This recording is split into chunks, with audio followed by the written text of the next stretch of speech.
Does this not look like the next Assassin's Creed? I mean, I saw Where Winds Meet at Gamescom and I was blown away. If Assassin's Creed was set in China, which I think everybody's been really waiting for, this is what we get. No more of those Assassin's Creed Chronicles, no more of the Assassin's Creed Jade mobile game. No, this is a true Chinese version of the stealth third-person genre, and I couldn't be more excited. This is some of the smaller gameplay we were shown at Gamescom. We get a little bit of a look at the third-person action, the graphics look beautiful, and of course, there is parkour and free running.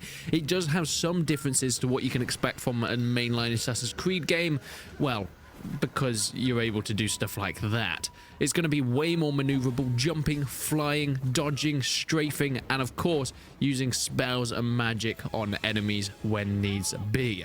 Confronting by multiple people at once, you're able to take them down with swift actions to pause them in time as you make your way and do some cool flips and tricks in order to escape the area.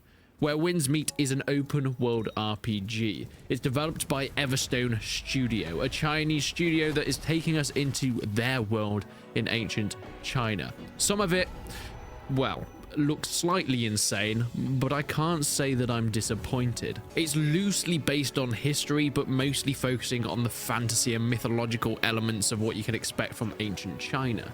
Inspired by Chinese history and mythology, it's set in China's 10 Kingdoms period.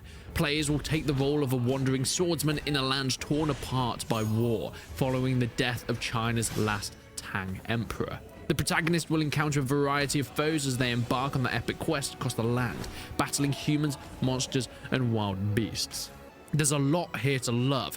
I really love the movement system and especially the variety of the maps and missions. It's saying it is open world, so I'm assuming these aren't linear scenarios, but we're actually going to be able to explore a vast variety of different tundras, biomes, and terrain styles. And well, as you can see, there will be boss battles as well, all using your own unique skills, weaponry that you find and unlock, and martial arts in order to take down. The scale of this game is still yet unknown. Open world RPG seems to indicate that they're going for something very big here, but it's still yet to be seen, especially with a studio that is yet to make a name for itself. As far as I can see and everything that I've tried to find out, this is Everstone Studios' first game, and boy, is it going to be ambitious. Of course, you're going to be scaling terrain like snowy mountains, battling giant warriors, igniting a warship's gunpowder storage with a flaming arrow, and taking down foes in any way you can find. But let's head to the actual gameplay portion of this trailer that we were shown. First of all, graphically, they've done a beautiful job. I love the rain soaking everything from the floor to the clothes. Of course, you're going to have to use stealth and pick your times when you actually go into battle, whether you're going to go with that sly sneaking through the shadows or going up front, kill all,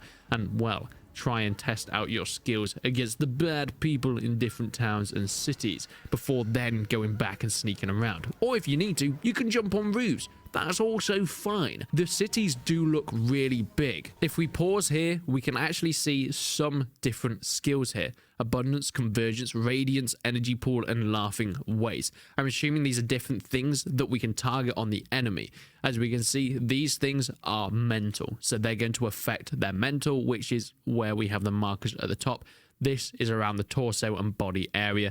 And of course, what do we select? Energy pool, so it's hit in the torso. A really interesting mechanic and something that I'm excited to see expand. This next attack move is something a little bit different. It's more of an all-in-one encompassing attack move, trying to stun the enemies so you can get away and climb onto the carriage before making your escape. But this is the shot that I adore. The look at the terrain and the open world. It seems like they've put so much detail into trying to make this a living and breathing world that we can experience. We don't really get all that much when it comes to ancient China. And, well, flame-throwing bushes? Who would have thought? It looks like hunting is going to be a part of it, as well as boss battles and training. Finding the correct place in order to gain the mythological powers that you can expect to use in the battle. And my God, how awesome does that look? I am so excited for this game. It does look like it's incredibly ambitious by a studio that hasn't done all that much in the past, so I think only time will tell to see how successful this becomes to be. But let me know what you think. Do you think that Where the Wind Blows is going to be a success, or do you think that this could be a bit too much for a new studio to take on? Let me know in the comments below. But until then, I will see you in the next one.